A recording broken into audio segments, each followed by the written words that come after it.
Hi, I'm Tucker Green, Executive Director of the Conditioned Air Association of Georgia, and I'm here with my friend, HVAC contractor in Gwinnett County, and the president of CAAG, Matthew Holtkamp. Matthew. Thank you, Tucker. Yes, proud to be the president this year. Great. Appreciate your support of our only statewide association for HVAC contractors in the state of Georgia. And I'm proud to be a lifelong member. I knew that CAAG existed when I first started the company 26 years ago. I knew through MACA, which I was involved with the Metropolitan Atlanta Air Conditioning Contractors Association. And then I became president of that eventually. And just extremely proud that you guys are down at the state advocating for our industry. I feel like even a lot of those years when I was so busy in the company working, I always paid my dues because I knew that it helped CAAG be a stronger organization. I always felt like it was my duty. Never felt like I wanted to be a hangers-on kind of guy, you know. So even if I wasn't involved in some of those years, I always maintained my membership. So I'm hoping that companies will see that as well. Absolutely.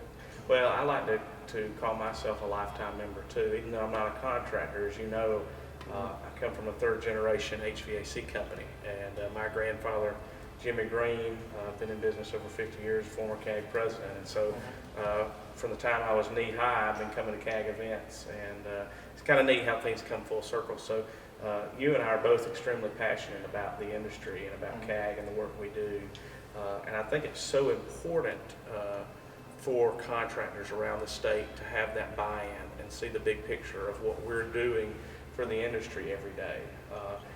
Tell us some about what you've seen firsthand being a contractor, being in the business. What do you see some of the impacts CAAG makes in your business every day?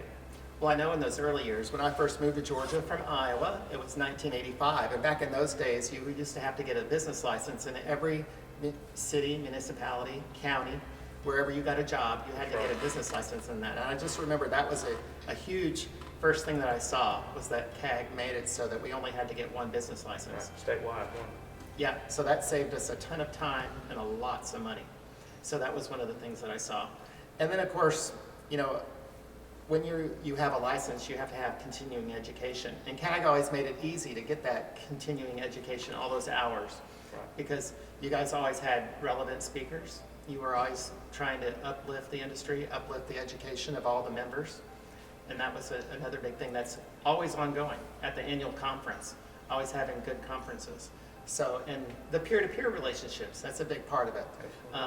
You know, getting to meet other contractors your same size and getting to share some of the daily challenges and how did you overcome this or that. So that's another big part of it. Well, you know, obviously one of the big things we do is the regulatory affairs and legislative affairs. We keep an eye on the folks in Atlanta and Washington and your cities and counties and make sure they're not putting up hurdles for you to be productive in your business, and that's very important what we do. But what I also think is one of the things that makes us so important is we really, CAAG is the catalyst to kind of providing an industry standard, raising the professionalism amongst the industry, and I think that's something everyone should aspire to do. If we all have a strong industry, you know, it's like the old saying, rising tides raises all boats, and that's really kind of what we're trying to do, is improve the industry for everyone who's involved. Right. And just along those lines, if you're a contractor that's not a member of CAAG, you need to become a member, because Tucker's out there working for us every day. Your predecessor, Bruce Widener, who was just a stalwart for CAAG, made it all happen. You know, you're new in the executive director role, but we know that you're going to be able to continue that legacy that Bruce started. So I'm proud to be a member, and I'm proud to know that you're going to be our new executive director. Well, I appreciate that very much. And you're exactly right. We have a lot of work to do, and we need you to be a part of it. We need you to have a seat at the table and be a part of improving our industry, because that's what it is. It's all of our industry. And we have many issues facing our industry, but I know working together that we will overcome it and make a great industry for everyone. Yeah. So, thank you so much. thanks.